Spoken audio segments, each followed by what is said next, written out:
باب من یقدم فی اللحد، لحد میں کون آگے رکھا جائے. وسمی اللحد، اور لحد اس لیے نام رکھا گیا لأنہ فی ناحیۃ، کہ وہ ایک کونے میں ہوتی ہے، یہ بغلی قبر جس کو کہتے ہیں نا. اور اس طرح ہوتا ہے نا کہ پہلے گڑھا کھودا جاتا ہے، جب کافی گہرا کھودے تو پھر سائڈ سے دیوار کھودی جاتی ہے، اور پھر میت کو کہاں رکھا جاتا ہے؟ نیچے درمیان میں نہیں رکھا جاتا، اس کے اندر رکھا جاتا ہے، آگے سینٹیں وغیرہ رکھ کے بند کر دیا جاتا ہے اور پھر گڑھا بند کر دیا جاتا ہے. سوچے کہاں جانا ہے ہم نے، کہاں پہنچنا ہے. پھر یہ رکابتیں اور یہ حسد اور یہ مقابلے اور یہ تمام مال کے خاص طور پر جس کا یہاں ذکر کیا گیا، کس کام آئیں گے؟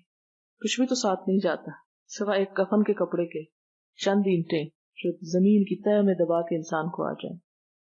وَكُلُّ جَائِرٍ مُلْحِد، اور ہر ظالم کو ملحد کہتے ہیں کیونکہ وہ حق سے دور ہو جاتا ہے، ہٹ جاتا ہے. یہ لفظی تفسیر اس میں اصل میں آ رہی ہے. ملتحدہ، یہ سورۃ الکہف میں آپ پڑھ چکے ہیں، معدلہ یعنی پناہ کا کونا.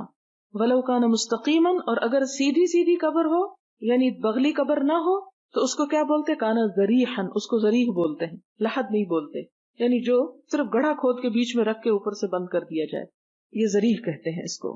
حدثنا ابن مقاتل اخبرنا عبد الله اخبرنا الليث بن سعد قال حدثني ابن شهاب عن عبد الرحمن بن كعب بن مالك عن جابر بن عبد الله رضي الله عنهما ان رسول الله صلى الله عليه وسلم كان يجمع بين الرجلين من قتلى احد في ثوب واحد ثم يقول ايهم اكثر اخذا للقران. یہ چونکہ باب کا نام یہ ہے کہ پہلے قبر میں کس کو رکھا جائے، تو اس پہ دلیل یہ لائے ہیں کہ ایہم اکثر اخذا للقرآن، کہ ان میں سے قرآن کس کے پاس زیادہ تھا.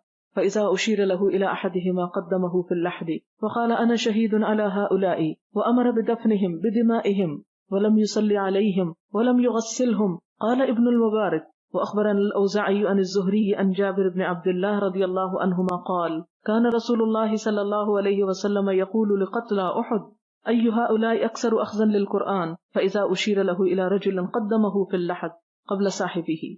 یعنی قبر میں داخل کرتے ہوئے بھی زیادہ قرآن والے کو پہلے رکھا گیا، یعنی اسے فوقیت دی گئی، مراد یہ ہے آگے کیا گیا.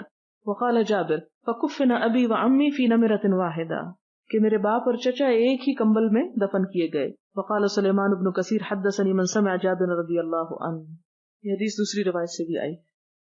اصل بات یہ ہے کہ ہم قبر کے بارے میں بہت کم سوچتے ہیں، اور اگر کوئی بات کرتے تو مت ڈراؤ، فلاں کا تو کام صرف ڈرانا ہے، کہتے دنیا کو انجوائے کرنے دو.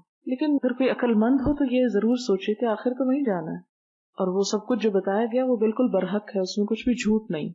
آپ دیکھیں گے کہ نفس کی اصلاح اس سے بڑھ کر اور کسی چیز سے نہیں ہوتی.